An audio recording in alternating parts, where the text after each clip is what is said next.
19 নম্বর অধ্যায়। রথিতা, বৌঠান, এদের নিবিড় স্নেহ ছায়া আমাদের ঢেকে রেখেছে। কোনো তাপ লাগতে দেয়নি কখনো। ছোট ভাইয়ের মতো দেখতেন রথিতা আমার স্বামীকে। তার দৌরাত্ম্য সহ্য করতেন হাসি মুখে, আবদারগুলি মেনে নিতেন অম্লান বদনে। রথিতা বৌঠানের নিজের বলে কিছু ছিল না। বাবা মশাইকে কেন্দ্র করেই ছিল তাঁদের জীবন।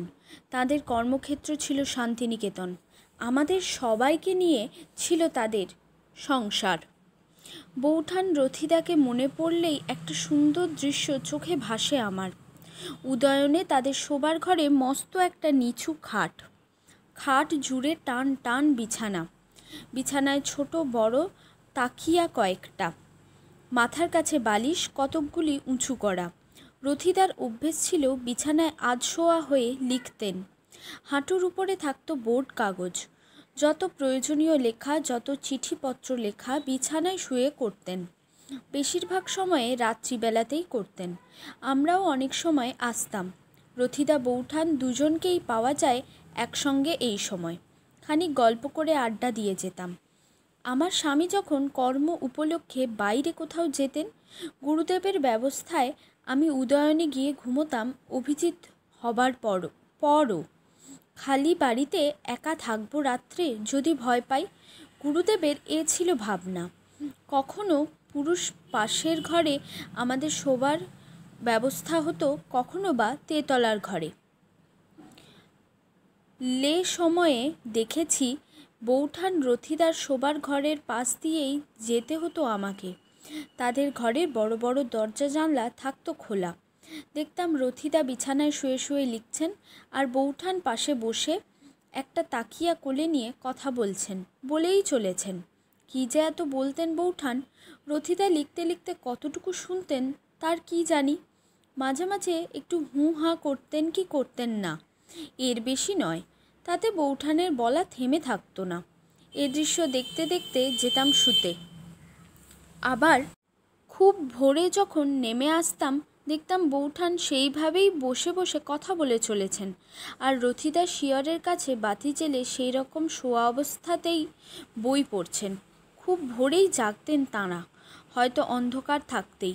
বিছানা ছাড়তে এইটুকু বিলম্ব করতেন। রথিতা বৌঠানের শয্যায় এই দৃশ্য আমার বড় মধুর লাগতো। এখনও লাগে যখন ভাবি তাঁদের কথা। বৌঠান রথিতাকে আলাদা করে ভাবতে পারিনি। দুজনে যেন এক। তাঁদের কাজ পৃথক আকারের হলেও সুর ছিল এক তারে বাঁধা। আশ্রমে এখন আর জলের সমস্যা নেই। বৌঠান বাগান করতে শুরু করলেন। উদয়নের জাপানি ঘরের সামনে দক্ষিণ দিকে বৌঠানের বাগান ধীরে ধীরে রূপ নিতে লাগলো। বাগানের চারদিকে লাগালেন জুঁই, বেলি, দোলন চাপার সারি। রথিতার কারখানা ঘর ঢেকে দিলেন বসন্ত মালতী ঝুমকোলতায়। উড়িষ্যার একটা মূর্তি ছিল, অর্ডার দিয়ে করিয়েছিলেন। বেশ বড় একটি নারী মূর্তি, সাদা পাথরে খোদাই করা। প্রপোর্শনটায় খুঁত ছিল, কোমরের দিকটা বেঁটে হয়ে গিয়েছিল। সেই মূর্তিটি বসিয়েছিলেন ক্রিসমাস ট্রির আড়ালে। সেখানে দাঁড়িয়ে তার অঙ্গের খুঁত ঢেকে গেল। মাথা বড়া খোঁপা নিয়ে তরুণী গ্রীবাভঙ্গি করে রইল হাসি হাসি মুখে। গুরুদেব পারস্যে গিয়েছিলেন যেবার, বৌঠানও গিয়েছিলেন সঙ্গে। সেখানকার প্রসিদ্ধ ব্লু পটারি এনেছিলেন অনেক।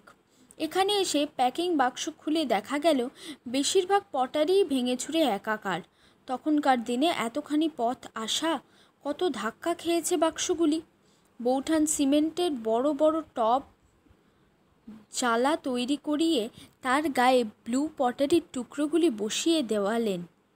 নরম সিমেন্টের উপর সেগুলি গেঁথে গেল। পারস্য দেশের নীল রং অম্লান হয়ে রইল। সেই টব, সেই জ্বালাগুলি বাগানে এখানে ওখানে বসিয়ে দিলেন বৌঠান। তাতে ফুল গাছ লাগালেন। বাগানের ঠিক মধ্যিখানে জাপানি বাগানের নকশায় একটা আর্কিটেকচার তুললেন। তার সামনে সিমেন্টের বাঁধানো মিনিয়েচার সরোবর।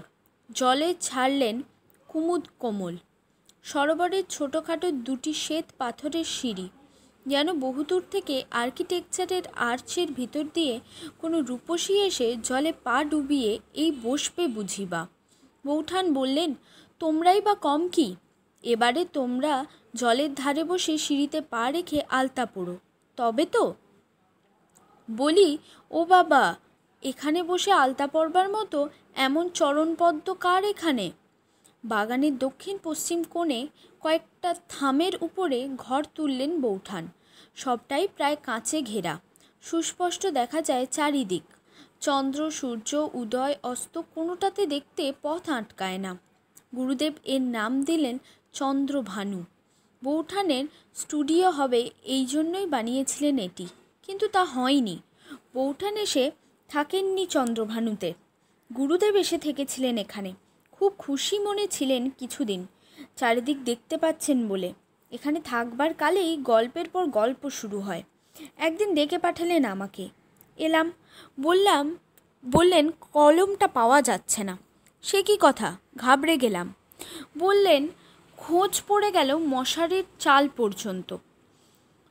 ভয়ে ভাবনায় আমি তখন নিথর। বললেন, আচ্ছা, আমার কলমটাই নাও। নিলাম। গুরুদেব বললেন, দেখছো কি, লিখে ফেলো। নীলুবাবুর কলমটা পাওয়া যাচ্ছে না, খোঁজ পড়ে গেল মশারির চাল পর্যন্ত। রথিদাও বাগান শুরু করে দিলেন পশ্চিম বারান্দার পশ্চিম দিকে। আমরা ছুটোছুটি করি কার বাগান বেশি সুন্দর। রথিদা মিটিমিটি হাসেন, বৌঠান হাসেন খুব খুব করে। রথিদার বাগান হলো জিওমেট্রিক ধরনের, নানা আকারের নিখুঁত মাপের কেয়ারি। কোনোটা ছোট, কোনোটা লম্বা, কোনোটা বড়, কোনোটা চওড়া, খাঁজ কাটা টালি ইটের গাঁথনি দিয়ে কেয়ারি ঘেরা। বাগানের মাঝখানে ডোয়ার্ফ জারুল ছোট গাছটিতে বেগনি রঙের ফুল ভরে উঠল সে বছর। বাগানে ঢুকবার ছোট গেটটির মাথায় আঙুর লতা ছাপিয়ে উঠল, আঙুরও ফলল। কি টক, তবু তো আঙুর হলো। কে জানতো এই মাটিতে আঙুর হতে পারে। কেয়ারিগুলি নানা রঙের ফুলে উজ্জ্বল হয়ে উঠল। চন্দ্রভানুর নিচে থামগুলির ফাঁকে ফাঁকে ফাঁকা জায়গাটা পড়েছিল এমনি। রথিদা থাম কটা ঘিরে গাঁথনি তুলে ঘর বানিয়ে ফেললেন। সেই ঘরের একধারে 3 কোণা 6 কোণা দেওয়ালে সঙ্গে ফিট করে মাচার মতো কাঠের তক্তার ফরাশ করলেন। এইটুকু ঘরের এখানে ওখানে দেরাজ গা আলমারি বসিয়ে তার নিজের থাকার মতো প্রয়োজনীয় জিনিসপত্র এনে এমন করে গোছালেন যে দেখে মনেই হয় না ঘরে এত কিছু আছে, আর কোথায় কি আছে। এই ঘরে প্রায়ই রথিদা সারাদিন কাটাতেন। এই ঘরে বসেই বিশ্বভারতীর যাবতীয় লেখালেখির কাজ করতেন। ছোটোখাটো আলাপ আলোচনাও এই ঘরে বসেই হতো। এই ঘরের নাম, মুখে মুখে চলতি নাম, আমরা বলতাম গুহাঘর। সেই গুহাঘরই নাম হয়ে রইল। গুহাঘরের বাইরেটা সিমেন্ট এবড়োখেবড়ো করে এমনভাবে তৈরি হলো দেখে মনে হলো পাথরের তৈরি ঘর। বাইরের দেওয়ালে হাতি সুর লতা ঢাল পাতা নিয়ে বেয়ে উঠল। গুহাঘরের পশ্চিম দিকে বাগানে সিমেন্টের বেশ বড় একটা হ্রদ বানিয়ে তাতে জল ভরে দিলেন রথিদা। নাম দিলেন পম্পা সরোবর। পম্পা সরোবরের মাঝখানে ছোট একটা দ্বীপ। দ্বীপের ধারে ধারে হুইপিং হুইলো, বটল ব্রাশ গাছ। দিনে দিনে তারা বড় হয়ে উঠছে। এতদিনের সেই হুইপিং হুইলো এখন নুয়ে পড়েছে জলে। ঝরে পড়া পাতাগুলি ভাসে পম্পা সরোবরে। রথিদার বাগানের নেশা বাড়তে বাড়তে চলল। পশ্চিম দিকের ফুল বাগানের পরে আরও খানিকটা জায়গা জমি নিয়ে আরও খানিকটা উঁচু করে টেরেস গার্ডেন বানালেন। এর ওধারেও কত জমি। রথিদার বাগানের শখ বরাবরের। আশ্রমে ঘুরে ঘুরে জায়গা বেছে কত গাছ লাগাতেন রথিদা। উত্তরায়ণ ঘিরেও কত ফল ফুল গাছ এনে বসালেন। তখন এর অনেক ফুল গাছই আমাদের কাছে অপরিচিত ছিল। এখন তারা বাড়িতে বাড়িতে ঘরোয়া রূপ নিয়ে ঘরের আঙিনায় ফুটে থাকছে। কেউ যত্ন করুক চাই না করুক, ফুল তারা ফুটিয়েই চলেছে। বেগুনি রঙের একরকম গাছ এনে লাগালেন রথিদা, হলুদ ফুল ফোটে। আর একরকম গাছ লাগালেন ঝোপের মতো, ডাল পাতা মেলে থোকা থোকা সাদা ফুল ডাল ভরে ফুটে থাকে ফোয়ারার মতো, সুরভিতে ভরপুর। আমরা তখন জানতাম এই ফুলের নাম পার্সিয়ান জুঁই। এখন শুনি নাম হ্যামিল্টনিয়া। কত যে এই ফুল গাছ এখন আশ্রমে, ডাল কেটে কলম করে নিলেই হয়। শীতের শেষ হতে সন্ধ্যায় হাওয়া ভারী করে তোলে এই সৌরভ। কাঞ্চন ফুলের গাছই কত রকমের রথিদার বাগানে। ইট লাল টুকটুকে কাঞ্চন ফুলে থাকতো ঝোপের মাথার উপরে। ঝোপ আকারেই হয় এই গাছ। এছাড়াও কত জায়গা হতে কত জাতের গাছের চারা এনে লাগালেন রথিদা। একবার করে কয়েকটা গাছ আসে, আর আমরা তাদের সঙ্গে পরিচয় করতে ছুটি। ধীরে ধীরে গাছগুলি বেড়ে ওঠে, ফুলে ফলে রঙে বাহারে ভরে ওঠে। তেজপাতা, দারুচিনি, হিং কিছুই প্রায় বাদ ছিল না। হিং গাছটি ছিল দেখতে ঠিক গন্ধরাজ ফুল গাছের মতো, তেমনি গাছের আকার। ফুলের গড়ন, সুগন্ধও তেমনি। শুধু গন্ধরাজের মতো ভারী পাপড়ির ফুল নয়, হালকা একসারি শুভ্র পাপড়ি ঘেরা ফুল। গাছের কবে হিং বের হয়, আমরা ফুলও তুলতাম, পাতাও ছিঁড়তাম কয়েকটা। পরদিন গিয়ে দেখতাম সেই সব ক্ষতস্থানে দুধের রঙে বিন্দু বিন্দু ফোঁটা জমে আছে। খুঁটে খুঁটে সংগ্রহ করে আনতাম, লুকিয়ে করতাম এই কাজটা। বাগানে বড় বড় গাছেও ফুল ধরল কত। একটা গাছ ছিল বুনো, ছোট ছোট তার ফুল। ফুলের সৌরভে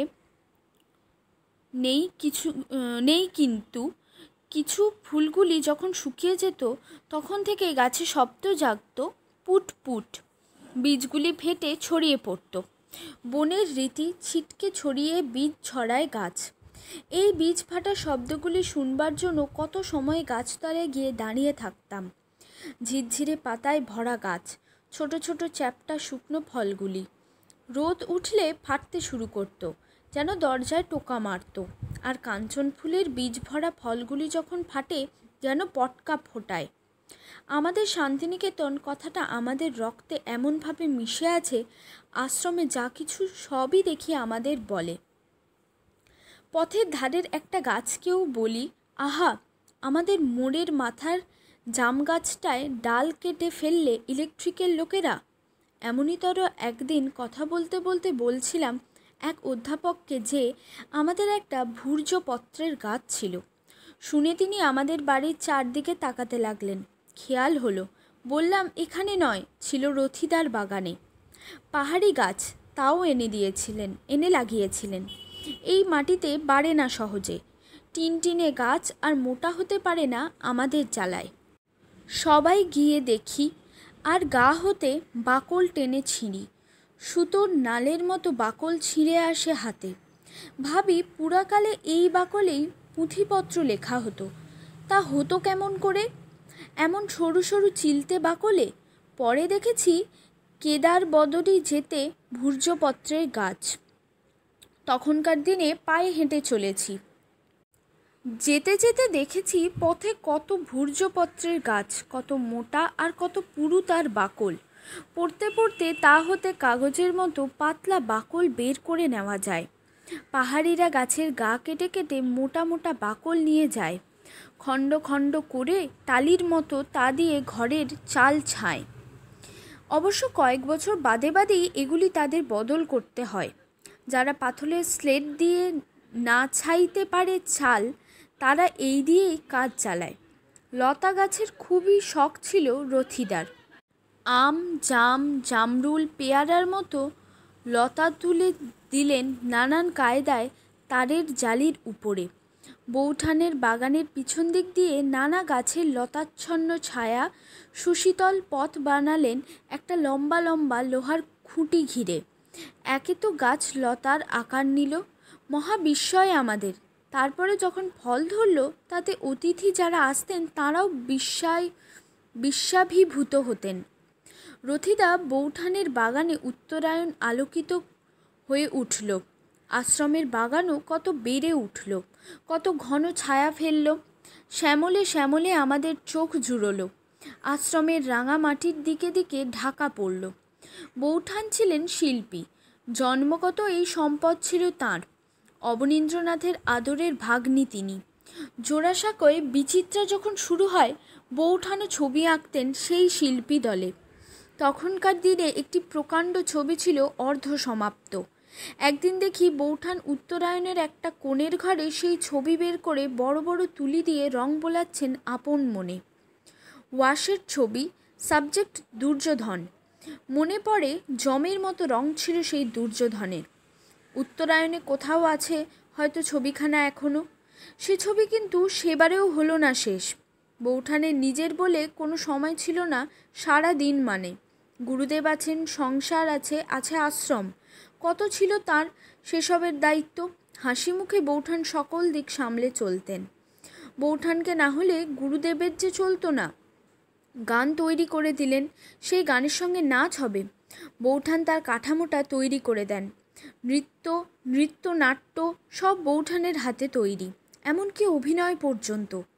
খানিকটা গড়ে উঠবার পরে গুরুদেবকে দেখানো হতো, তারপর চলতো তার রিহার্সাল দিনের পর দিন। বৌঠানের কথা ভাবতে গেলেই যেন মনে হয় আশ্রমের কেন্দ্রস্থলে এক অধিষ্ঠাত্রী দেবী। এমনই শুচি শুভ্রতা ছিল তাঁকে ঘিরে। গুরুদেবের কাছে আশেপাশে বৌঠানকেই দেখতাম আমরা, রথিদা থাকতেন আড়ালে। আশ্রমের কাজে প্রয়োজনে যদি কখনো গুরুদেব রথিদা ও অন্যদের ডেকে পাঠাতেন, রথিদা আগে অন্যদের এগিয়ে দিতেন গুরুদেবের কাছে। নিজে আসতেন পিছনে, আসতেন পিছনেই বসতেন কি দাঁড়িয়ে থাকতেন। কখনো দেখিনি রথিদা গুরুদেবের সামনাসামনি হয়ে কথা বলছেন। স্বভাবেও ছিলেন তিনি লাজুক প্রকৃতির। কত যে গুণ ছিল তাঁর, শিল্প প্রতিভাই ছিল কত। গুরুদেবের আঁকা ছবি নানা রঙের কাঠ দিয়ে এমন ইনলেভ ওয়ার্ক করতেন যে অরিজিনালের কাছাকাছি যেত। কারুকার্যেও ছিলেন দক্ষ রথিদা। নানা রকম যন্ত্রপাতি নিয়ে ঘাঁটাঘাঁটি করে নতুন কিছু বের করাতে ছিল তাঁর নেশা।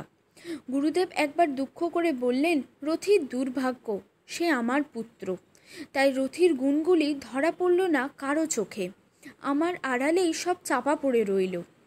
সেবার রথিদার 50 বছরের জন্মবার্ষিকী উপলক্ষে আমার স্বামী সুরেন্দা ওরা ঠিক করলেন রথিদার এবারের জন্মোৎসবটি বিশেষভাবে পালন করা হবে। বন্ধু ও স্নেহাস্পদের উৎসাহ থামাতে পারেন না রথিদা।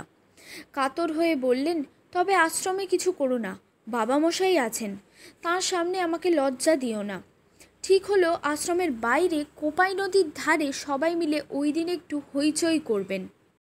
আমি আছি কাছাকাছি, সব খবরই শুনছি দেখছি। অভ্যেস ছিল সুখবর কিছু থাকলেই দৌড়ে গিয়ে গুরুদেবকে বলা। তাকে না বলা থাকতে পারত না এসব কথা। যথারীতি গিয়ে বললাম সংবাদ গুরুদেবকে। গুরুদেব শুনলেন, স্বামীকে সুরেন্দাকে ডেকে পাঠালেন, বললেন তোরা ভালো করে আয়োজন কর, আমিও যোগ দেব রথির জন্মোৎসবে। খবরটা পেয়ে রথিদার সে এক মর্মান্তিক অবস্থা। বললেন, এখানে কত জ্ঞানী গুণীজনের সংবর্ধনা হয়, কত অনুষ্ঠান আয়োজন হয়, না না, আশ্রমে তো সম্ভবই নয়। রথিদা বেঁকে বসলেন। শেষে ঠিক হলো শ্রীনিকেতন তুলনামূলকভাবে অনেক নিরিবিলি স্থান, সেখানে অনুষ্ঠানটি হবে। এখনও স্পষ্ট মনে আছে, চোখের সামনে ছবি হয়ে আছে।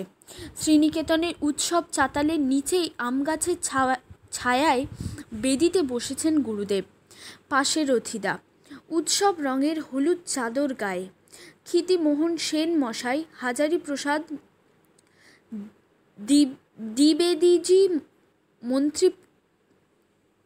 দ্বিবেদীজি মন্ত্র পড়লেন এক ধারে বসে। গুরুদেব আশীর্বাদী কবিতা লিখে এনেছেন এই উপলক্ষে। পড়লেন বড় মর্মস্পর্শী কবিতা, চোখে জল এসে গেল হয়তো রথিদারও। গুরুদেব পড়ছিলেন, মধ্যপথে জীবনের মধ্য দিনে উত্তরিলে আজি, এই পথ নিয়েছিলে চিনে, সাড়া পেয়েছিলে তব প্রাণে, দূরগামী দুর্গমের স্পর্ধিত আহ্বানে, ছিল যবে প্রথম যৌবন, সেদিন ভোজের পাত্রে রাখুনি ভোগের আয়োজন, ধনের প্রশ্রয় হতে আপনারে করেছ বঞ্চিত, অন্তরেতে দিনে দিনে হয়েছে সঞ্চিত, পূজার নৈবেদ্য অবশেষ, যে পূজায় তব দেশ, তোমারে দিয়েছে দেখা দরিদ্র দেবতা রূপে, আসীন ধূলির স্তূপে অসম্মানে অবজ্ঞায়, সঁপেছ জীবন তব অর্ঘ্য তাঁর পায়ের তলায়, তপস্যার ফল তব প্রতিদিন ছিলে সমর্পিতে আমারই খ্যাতিতে।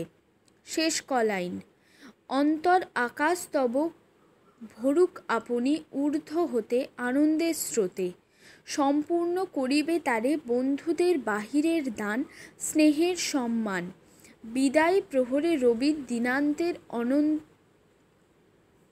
অন্তনত করে রেখে যাবে আশীর্বাদ তোমার ত্যাগের ক্ষেত্র পড়ে। গান হলো। রথিদা নত মস্তকে বসে রইলেন। পিতা পুত্র বসে আছেন পাশাপাশি। অপূর্ব এক দৃশ্য। শুধু একবারই আমরা দেখেছি এ ছবি। রথিদা ছিলেন গুরুদেবের ডান হাত। গুরুদেবের মুখেই শুনেছি, বলতেন, দেখ, আমি রথির উপরে জোর করিনি। রথি আমেরিকা থেকে ফিরে এলো, নিজেই একদিন আমার কাছে সে নিজেকে উৎসর্গ করল। বৌঠান রথিতা যে আশ্রমের কাজে নিজেদের বিলিয়ে দিয়েছিলেন, তাদের দেখে ছেলে মানুষ আমাদেরও তা মনে হতো। এতে ভুল কিছু ছিল না। এই রথিদার বড় এক করুণ মুখের ভাব দেখতাম দিনের পর দিন। গুরুদেব যখন রোগশয্যায় ছিলেন, জোড়াসাঁকোর গুরুদেবের পাশের ঘরে থাকতেন রথিদা। মাঝখানে একটি দেওয়ালের ব্যবধান। সেই দেওয়ালের গা লাগা রথিদার খাট। রথিদার শরীর ভালো থাকতো না মোটেই। রথিদা বৌঠান সুস্থ ছিলেন না কেউই। বৌঠানের ছিল হাঁপানি। যখন সেই সাংঘাতিক টান উঠত, সামনে দাঁড়িয়ে দেখা দুঃসহ ছিল। রাতের পর রাত, দিনের পর দিন এক টানা বৌঠান কষ্ট পেয়ে যেতেন। আর রথিদার ছিল পেটে কি একটা গোলমাল। সর্বদাই অসুস্থ বোধ করতেন। খাওয়া দাওয়াও ছিল ঠিক রোগীর পথ্য। আমাদের কালে দেখেছি বরাবর। গুরুদেব অনেক সময় এ নিয়ে ভাবতেন, বলতেন, রথি না জানি আমার আগেই যায়। গুরুদেবের ঘরের পূবে পশ্চিমে লম্বা বারান্দা। এই বারান্দার মাঝখানে পরপর কয়েকখানাই ঘর। এর একটাতে থাকতেন বৌঠান। আমরা গুরুদেবের ঘরে যেতে আসতে বৌঠান রথিদার ঘরের দিকে তাকাতে তাকাতে চলতাম। দেখতাম রথিদার ঘরে রথিদা শুয়ে আছেন, কি আধশোয়া হয়ে আছেন বিছানায়। ডাক্তারদের ভিড় খাট ঘিরে। তাঁরাই কথাবার্তা বলছেন, অর্থাৎ গুরুদেবের স্বাস্থ্য সম্বন্ধে আলোচনা করছেন। আর রথিদা যেন অবশ মন নিয়ে সব শুনে যাচ্ছেন। কি করবেন, কি বলবেন, নিজে হতে যেন বুঝতে পারছেন না কিছু। ডাক্তাররা যা বলছেন বোঝাচ্ছেন তাই শুধু শুনে চলছেন। তারপর একদিন সব যখন শেষ হয়ে গেল, গুরুদেবের শেষ নিঃশ্বাস পড়ল, পাশের ঘরে খবর এলো রথিদা এসে দাঁড়ালেন ঘরে। সে এক করুণ দৃশ্য। বিশাল এক পুরুষ অবুঝ অসহায় শিশুর মতো দাঁড়িয়ে রইলেন। কি ঘটেছে যেন বুঝতে পারছেন না। গুরুদেবকে দেখছেন আর ঘরের চারিদিকে চেয়ে চেয়ে সকলের মুখে দৃষ্টি ফেরাচ্ছেন। মর্মান্তিক সে ভাব। আমার স্বামী সুরেন্দা তাকে আগলে নিয়ে পাশের ঘরে চলে গেলেন। গুরুদেবকে সাজানো হলো। খবর রটে গেল দিকে দিকে। কলকাতার নাগরিক ছুটে এলো শেষ দেখা দেখতে। জোড়াসাঁকোর সরু গলি, যে ঢুকছে সে চাপে চাপে চাপ খাচ্ছে, নড়বার উপায় নেই। গলির মুখে ভিড়ের চাপ আরও চেপে আসছে। লোকেরা সে চাপে দেওয়ালে, দরজায়, গেটে কি করে যেন উঠে পড়ছে, যেন নিজেরা কেউ উঠছে না, ভিড় উঠিয়ে দিচ্ছে। পরে শুনেছি এসব বর্ণনা। বিচিত্রা হলো ও ৬ নম্বর বাড়ির মাঝখানে যে লোহার কোলাপসিবল গেটটা ছিল, ভিড়ের চাপে ভেঙে গিয়েছিল তা। ভিড় দেখে কারা কারা যেন তাড়াতাড়ি গুরুদেবকে নিচের উঠোনে নিয়ে এলেন। সেখানে নন্দদা সকাল হতে পালঙ্ক তৈরি করিয়ে রেখে সুরেন্দাকে বলেছিলেন, রাজার রাজা আজ যাবেন, রাজ সমারোহে সাজিয়ে দিতে হবে। আজ জমকালো বেনারসির চাদর নিয়ে এসো। সুরেন্দা সোনার বুটি তোলা লাল রঙের বেনারসির চাদর নিয়ে এসেছেন। পালঙ্কে গুরুদেবকে শুইয়ে সেই বেনারসি চাদর দিয়ে ঢাকা দিলেন নন্দদা, সুরেন্দা। রজনীগন্ধা, বেল, জুঁইয়ের গোড়ে মালাতে ঢাকা পড়ল পালঙ্ক। সে দৃশ্য আর কতটুকু সময় দেখতে পেলাম পূবের বারান্দা হতে। বাইরে জনতার কোলাহল।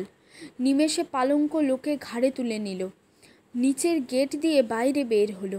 গুরুদেবের ঘর ডিঙিয়ে পূব বারান্দা হতে পশ্চিম বারান্দায় ছুটে এলাম। জনসমুদ্রের মাথার উপর দিয়ে পলকে একখানি ফুলের নৌকো ভেসে অদৃশ্যে চলে গেল।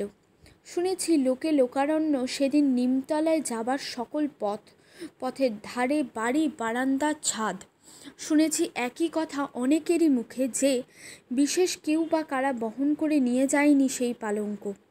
বিস্ময়ে সবাই দেখেছে নৌকো যেন আপনি তরতর করে এগিয়ে চলেছে লোকের মাথার উপর দিয়ে। এত জমাট সে ভিড় ছিল যে পায়ে পায়ে এগিয়ে যাবার উপায় ছিল না কারোর ভিড় ঠেলে। ভিড়ের হাতে হাতে মাথায় মাথায় চলে গেলেন গুরুদেব।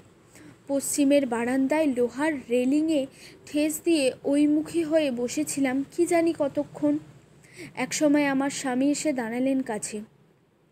ধীরে ধীরে বললেন, গুরুদেব ঘাটে পৌঁছে গেছেন, খবর এসেছে, রথিদা যাচ্ছেন। মুখাগ্নি কথাটা উচ্চারণ করতে আর পারলেন না। বললেন, আমি যাচ্ছি, তুমিও চলো। উঠে দাঁড়ালাম। একটা মোটরে, বাড়ির মোটরই হবে, রথিদার সঙ্গে আমরাও উঠলাম। ডাক্তার রাম অধিকারীও আছেন সঙ্গে। আর কে কে আছেন খেয়াল রাখিনি। অনেকক্ষণ হয়ে গেছে গুরুদেব এই পথ দিয়ে চলে গেছেন, কিন্তু পথ তখনও লোকাকীর্ণ। তারই ভেতর দিয়ে আমাদের মোটর একটু একটু করে এগোতে লাগলো। মোটর থামে, এগোয়, আবার থামে, এই করে করে আমরা নিমতলা ঘাটের অনেকখানি কাছাকাছি এলাম। ঘাটের আরও কাছে এলাম। ভিড়ের চাপে মোটর চলে না। আমরা নেমে পড়লাম। নিশ্ছিদ্র ভিড় নিমতলা ঘাটের পথে। রাম অধিকারী মশাই দুহাতে রথিদাকে আগলে ধরে ভিড় ঠেলে এগোবার চেষ্টা করতে লাগলেন। আমরা তাঁদের পিছনে একে অন্যকে শক্ত করে ধরে রইলাম। ওই তো দেখা যায় নিমতলা ঘাটের লোহার গেট। ভিড়ের ভয়ে সেটা বন্ধ করে দিয়েছে ভিতর দিক হতে। বাইরে যত ভিড়, ভিতরে তত ভিড়। ভিড়ের ভয়ে আতঙ্কিত ঘাটরক্ষীরা। কিন্তু যেতে যে হবে ঘাটে। গেটের উঁচু লোহার পাল্লা দুটো পর্যন্ত দেখতে পাচ্ছি। আর একটুখানি পথ, এটুকু পেরোতে পারলেই ঘাটে পৌঁছাতে পারি। রাম অধিকারী মহাশয়ের দেহে যেমন গলায়ও তেমনই জোর। তিনি চিৎকার করে ভিড়ের উদ্দেশ্যে বলতে লাগলেন, আপনারা একটু পথ ছেড়ে দিন। রবীন্দ্রনাথ ঠাকুর মহাশয়ের পুত্র রথীন্দ্রনাথ এসেছেন পিতার শেষ কাজ করতে, আপনারা একটু পথ দিন। রাম অধিকারী যতই চেঁচাচ্ছেন ভিড় ততই চঞ্চল হয়ে উঠছে। কোথায় রবীন্দ্রনাথের পুত্র? তাকে দেখবে তারা। মুহূর্তে ভিড় যেন উত্তাল তরঙ্গ জাগল। আর উপায় নেই ঘাটে যাবার। রথিদাস শোকে অসুখে কাহিল ছিলেন। এবারে যেন সম্বিত হারিয়ে পড়ে যাওয়ার মতো অবস্থা হলো। রাম অধিকারী রথিদাকে জাপটে ধরে বিপরীতমুখী এগিয়ে মোটরে তুললেন। আমরাও উঠলাম। জোড়াসাঁকোয় ফিরে এলাম। পরে শুনলাম বীরেন্দা সুবীরবাবুকে নিয়ে গঙ্গা পথে গেলেন ঘাটে। শেষ কাজ যা করবার বংশের পৌত্র সুবীরবাবুই করলেন। রথিদা খুবই অসুস্থ হয়ে পড়লেন। গুরুদেব চলে গেলেন। জোড়াসাঁকো খালি হয়ে গেল। শান্তিনিকেতন হতে যারা এসেছিলেন যে যা ট্রেন ধরতে পারলেন চলে গেলেন। বৌঠানকেও পাঠিয়ে দেওয়া হলো। রইলাম শুধু আমরা কয়জন। পরদিন রওনা হলাম আমরা। লম্বা একটা ইন্টার ক্লাসে সুরেন্দা, আমার স্বামী ও আমি, অন্যরা অন্যান্য কামরায়। সুরেন্দা বড় ভারী একটা কাঁসার কলসি বাঙ্কের উপর রাখলেন আর সেই মুখী হয়ে বসে রইলেন। ট্রেন স্টেশনে স্টেশনে থামছে, ছাড়ছে। সেই সময় ট্রেনে একটু ধাক্কা লাগছে। সুরেন্দা আগে হতে উঠে কলসিটি ধরে থাকছেন। কলসিটি কাত হয়ে পড়ে যদি এই ভয়।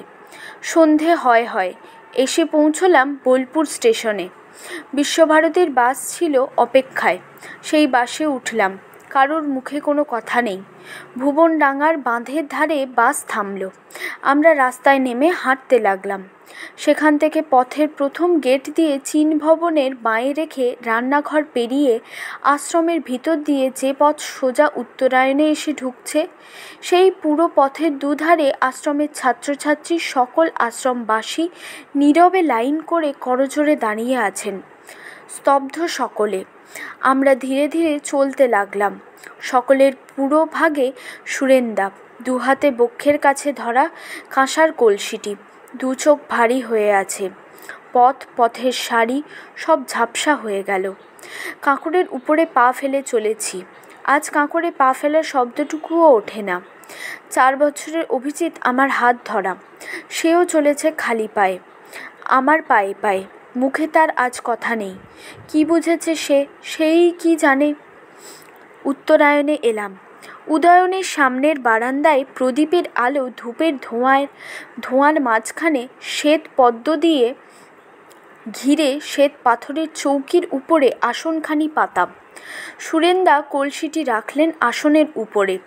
বৌঠান প্রণাম করলেন লুটিয়ে। আশ্রমবাসীরা এক এক করে প্রণাম করতে লাগলেন। আমরাও আরেকবার প্রণাম করলাম। মাত্র কয়দিন আগে যে গুরুদেবকে নিয়ে যাওয়া হয়েছিল এই বারান্দা দিয়ে, আজ তাকে ফিরিয়ে আনা হলো একঘরা চিতাভস্মাবশেষ রূপে। অনেকক্ষণ অবধি দূরে দাঁড়িয়ে তাকিয়ে রইলাম। প্রদীপের আলোয় কাঁসার ঘড়াটি ঝিকমিক করতে লাগলো। ধীরে ধীরে কোণার্কের দিকে পা বাড়ালাম। ঘরে ঢুকবো, পারলাম না। সেই শিমুল গাছের তলায় লাল বারান্দার সিঁড়ির ধাপে বসে পড়লাম। একটি পাতাও নড়ছে না গাছে। আকাশ বাতাস সব থেমে গেছে। পরদিন মনে হলো ভোরের আলোর কোনো উদ্দেশ্য নেই, নেই কোনো কাজের তাগিদ, নেই ভাবনার আসা যাওয়া, নেই চলার জোয়ার ভাটা। সব কিছু যেন এক সীমাহীন শূন্যতায় ভরা। সন্ধেবেলা, মন্দির হবে। থেমে থেমে ঘণ্টা পড়ছে 1, 2, 3। কেমন যেন আজ ঘণ্টার শব্দটা যেন কান্নায় ভরা। এতবার এত মন্দির হয়েছে। উৎসবে, আনন্দে, শোকে, মৃত্যুতে কতবার এসে মন্দিরে জড়ো হয়েছি, বসেছি, শুনেছি, বাধা লাগেনি কোথাও। আজ পদে পদে বাধা ঠেকছে, পা চলতে চায় না। টলতে টলতে এসে ঢুকি মন্দিরে। মন্দির ঘিরে কয়েক ধাপ খোলা সিঁড়ি।